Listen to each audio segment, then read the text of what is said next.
What's going on, everyone? My name is Jake. This is Where I Talk Tunes.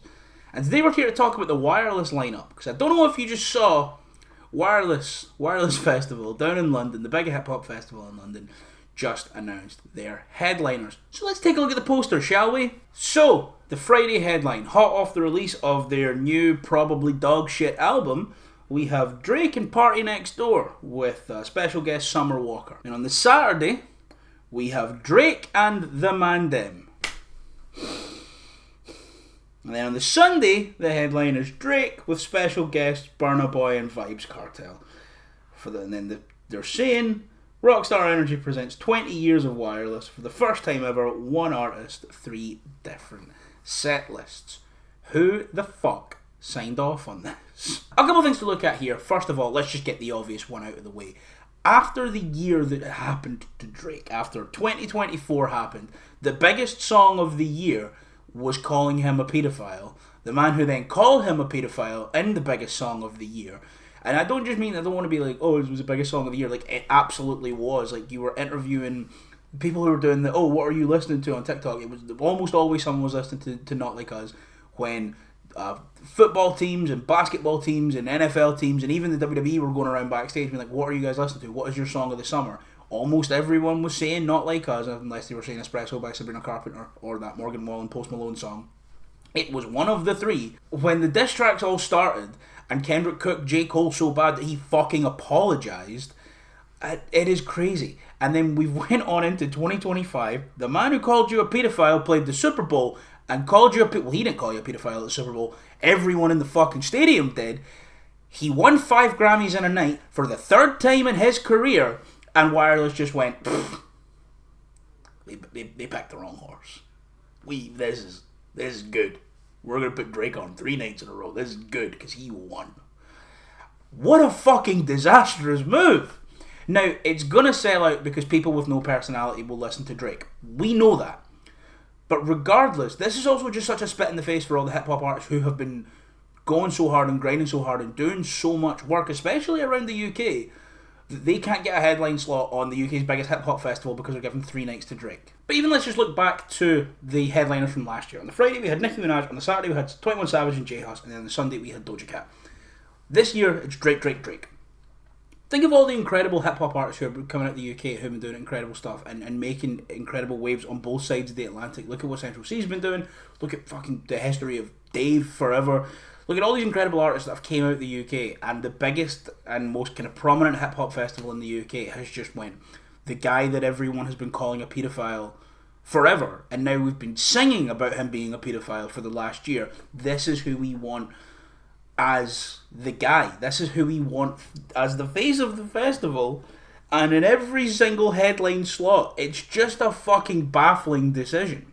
And listen, we could sit here for ages and we could talk about who won the beef, but if you truly believe that Drake won the beef, then I have some magic beans to sell you. But just out with that, having one artist headline 3 nights of your festival is a fucking insane move, and I don't care if it's the biggest artist in the world.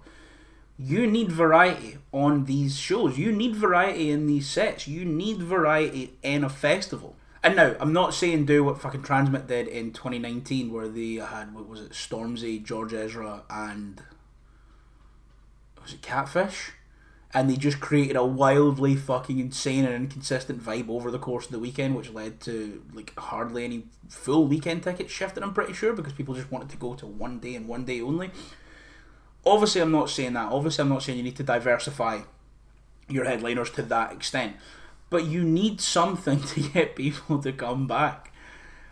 Drake is going to do 3 sets, all about an hour and a half long. Probably 2. And realistically, Drake does not have 6 hours of headline set songs. He just doesn't. No one has 6 hours of headline set songs. And if they're promising a different set list each night, that means I believe, more than likely, we are not going to have any repeats.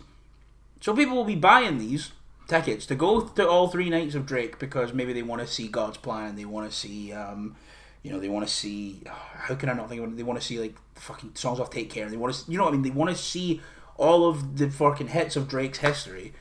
But then they're just going to have to go and sit through just a list of fucking jobber tunes, all so we can hear Started From the Bottom. You know what I mean? It's crazy. It's just a bad idea. And I'm not just saying this as, as a card carrying Drake hater. I've never been a massive fan of Drake. I've always thought he was incredibly overrated, and I think when you look at a lot of his peers that came out in that era, he was definitely one of the weaker musicians, one of the weaker rappers in that sort of class that came up in the early 2010s. But I understand he makes music for parties, and he makes music for the club, and people want to just fucking listen to Drake and turn your brain off, and that's completely fine. Not everyone has to have a Pulitzer like Kendrick Lamar, which is a fucking insane thing. But I think his music is very vapid, it's very repetitive, it's very sort of, I feel like a lot of the time, especially with Drake now, if you've heard a couple Drake songs, you've heard a full Drake album at this point. And I don't even think he has that much musical range as people think he does. Because obviously he brought out, what was it called, Scorpion? And on Scorpion, it was like, the hook of Scorpion was that it's a double album, and there's one rap album and there's one R&B album, and there's probably just one good album between all 30 songs or whatever's on that record.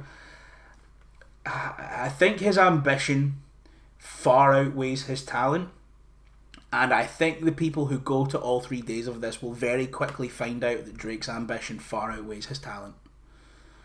And I think this is going to be looked back at as a disaster in the future, because once again, Drake does not have 6 hours of headline set songs.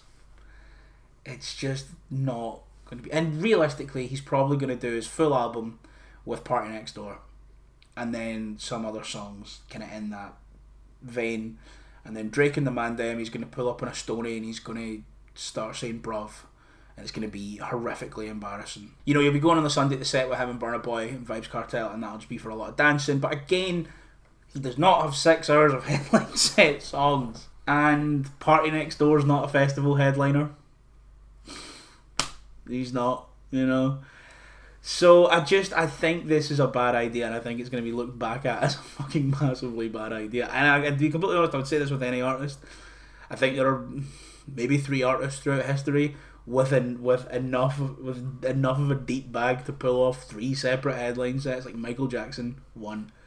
I guess maybe probably Taylor Swift, because Taylor Swift fans know every lyric to every song, so they don't get caught not knowing the words at a fucking 4-hour show. I've already seen her play for 4 hours. What's another 2 on top of that? But I just think it's a bad idea. It's not a good idea. And I think with how much money the organisers will have sunk into securing Drake for 3 nights is also going to be detrimental to the rest of the lineup, because you see a lot of times festivals are very clearly blown a lot of their money on their headliner, and a day's lineup can kind of feel undercooked because of that. And I think it's going to be very interesting to see the calibre of artists that Wireless now pulls, considering they've probably sunk realistically 3 to 6 million to secure Drake for 3 headlines, possibly more. I think minimum he's charged $1 million a night, and I think when you look at the amount of money that will have to have been sunk into securing him for the 3 nights, the rest of the lineup is going to suffer. So I'm intrigued to see just how this goes, and obviously I don't want it to fail, because why the fuck would I want it to fail? But I do think it will be looked at as a catastrophic failure when we look back on this with 2020 hindsight. But I'm going to call my shot now, and I don't think it's a good idea. So that's all for me today. Thank you guys so much for watching. Let me know what you think of this announcement down below. Let me know if you do think, truthfully, that Drake is deserving of doing these 3 nights, regardless of the Kendrick beef, regardless of kind of the year that he's had, just based off his music alone. Do you think there are 6 hours of Drake songs for a headline slot out there? But no, thank you guys so much for watching. Don't forget to like, share, and subscribe. Let me know what you thought down below. Share this to your friends and say, look at this handsome man with a good wrestling, with good music opinions. Jesus Christ, it's the Tunes channel, Jake. Yeah, thanks for watching, and I'll see you next time.